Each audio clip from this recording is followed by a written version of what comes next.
म्हणतो की इंदिरा गांधींनी आपली सत्ता टिकवण्यासाठी सर्व काही पणाला लावून देशात आणीबाणी जाहीर केली. अगदी तोच पद्धतीनं त्यांनी चुकीच्या पद्धतीनं हा विषय हाताळला.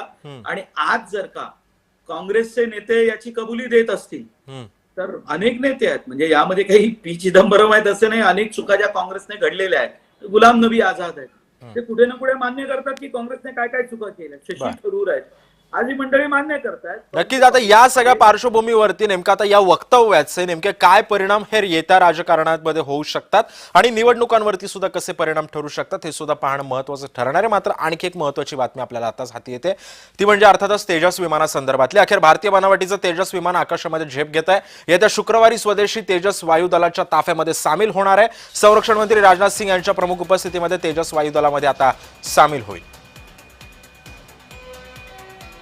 त्यामुळे तेजस या लढाऊ विमानांच्या बांधणीचं काम सध्या सुरू आहे. येत्या शुक्रवारी संरक्षण मंत्री राजनाथ सिंह यांच्या प्रमुख उपस्थितीमध्ये पहिलं तेजस विमान हे वायुदलामध्ये आता समाविष्ट होणार आहे.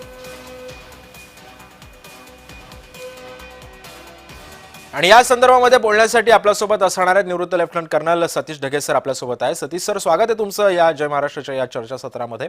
मला सांगा, तेजस विमान आता सगळं लॉन्च होत आहे, ते पुन्हा आपल्या वायुदलामध्ये येत आहे. मात्र या तेजस विमानाला तयार व्हायला एवढा वेळ का लागला? जर ह्या तेजसमुळे जर वायुदलाची ताकद वाढणार होती तर मग याला एवढा वेळ का, दिरंगाई का होती याला? नक्कीच सिद्धेश, खरं म्हटलं तर 1983 मध्ये सगळ्यात पहिल्यांदा ही संकल्पना भारतामध्ये त्या ठिकाणी आली की MiG-21 याचा जो जथ्था आहे त्याला रिप्लेस करण्यासाठी भारतीय बनावटीचं असं तेजस आपल्याकडे असावं, लाईट कम्बॅट एअरक्राफ्ट असावं. ही संकल्पना तशी जी आहे ती 1980च्या दशकातली आणि ऑलमोस्ट आता 2025चा ऑक्टोबर महिना उजाडतोय. मार्क 1A त्यातली ही 2 जे विमानं आहेत ती फंक्शनली आपल्या एअरफोर्स मध्ये डिप्लॉय होण्यासाठी.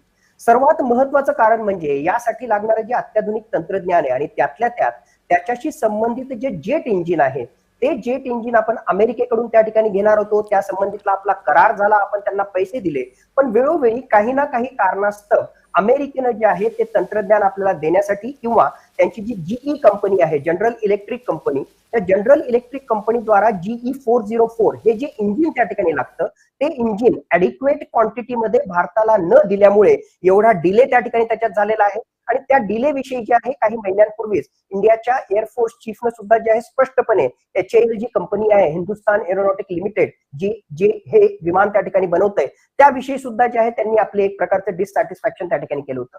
मुळात दुसऱ्या देशावरचं डिपेंडन्सी, एक प्रकारे जे आहे टेक्नॉलॉजीसाठी दुसऱ्या देशावरची डिपेंडन्सी, हे कारण जे आहे खरं कारण होतं ज्याच्यामुळे हा प्रोग्राम एवढा डिले झालेला आहे. पण असं असताना सुद्धा या सगळ्या चॅलेंजेसवर, ब्युरोक्रेटिक डिलेवर आपण मात केलेली आहे आणि अल्टिमेटली आता LCAचं उत्पादन जे आहे मोठ्या प्रमाणावर होईल आणि येणाऱ्या काही काळामध्ये भारतीय एअरफोर्स मध्ये ते दाखल होईल अशी अपेक्षा आपण त्या ठिकाणी करू शकतो. पण सतीश सर, आता हे विमान जेव्हा वायुदलामध्ये समाविष्ट होईल, सामील होईल, त्याच्या अर्थातच ताकद खूप वाढणार आहे.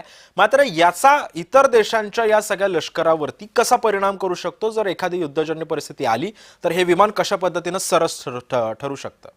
नक्कीच 21व्या शतकातली जी आहेत आव्हानं वेगवेगळी असणारे सामरिक आव्हानं, आणि उदाहरणच द्यायचं असेल तर फक्त 4 दिवस जे ऑपरेशन सिंदूर त्या ठिकाणी चाललं, एक प्रकारे हिंट आपल्याला मिळाली की किती मोठ्या प्रमाणामध्ये ड्रोनचा वापर झाला, किती मोठ्या प्रमाणामध्ये रडारचा आणि जॅमरचा त्यामध्ये त्या ठिकाणी समावेश होता, आणि सगळ्यात महत्वाचं किती मोठ्या प्रमाणामध्ये इलेक्ट्रॉनिक वॉरफेअर हा या सगळ्या युद्धामध्ये अत्यंत महत्वाचा कॉम्पोनंट त्या ठिकाणी असणार आहे. हेच ओळखून हे LCAचं मार्क 1A जे आहे हे जे आहे अत्याधुनिक तंत्रज्ञानानं असलेलं अशा प्रकारचं फायटर एअरक्राफ्ट आहे. 4.5 जनरेशनचं हे फायटर एअरक्राफ्ट आहे आणि त्यामधल्या 2-3 महत्वाच्या बाबी आपल्याला लक्षात घ्याव्या लागतील. एक, ESA म्हणजे ऍक्टिव्हली इकॉनॉमिकल इलेक्ट्रॉनिकली सर्व्हे अशा प्रकारचं जे आहे त्या ठिकाणी ESA रडार आहे, म्हणजे एकाच वेळेस मल्टिपल टार्गेटला एंगेज करण्याची क्षमता याच्या माध्यमातून आपल्याला प्राप्त होणार आहे. दुसरं, इलेक्ट्रॉनिक वॉरफेअर सूट, अत्यंत अत्याधुनिक अशा प्रकारचे इलेक्ट्रॉनिक वॉरफेअर सूट असल्यामुळे एक प्रकारे जॅमिंग प्रूफ अशा प्रकारचं हे एअरक्राफ्ट त्या ठिकाणी असणार आहे. आणि सर्वात महत्वाचं 9 हार्ड पॉइंट्स म्हणजे वेगवेगळ्या प्रकारचे मिसाईल याला आपल्याला लावता येणार आहे, ज्याच्या माध्यमातून पाकिस्तान, चायना यांच्या विरुद्ध आपल्याला अटॅक करण्यासाठी हे अत्यंत महत्वाचं ठरणार आहे. नक्कीच धन्यवाद सतीश सर, तुम्ही या संदर्भामध्ये माहिती दिलीत त्याबद्दल. आणि आपल्यासोबत अरुण सावंत आणि सुनील मोदी सुद्धा आपल्यासोबत जोडले गेलेले होते, त्यांचे सुद्धा आभार. आणि जयंत माहिंडकर सर आणि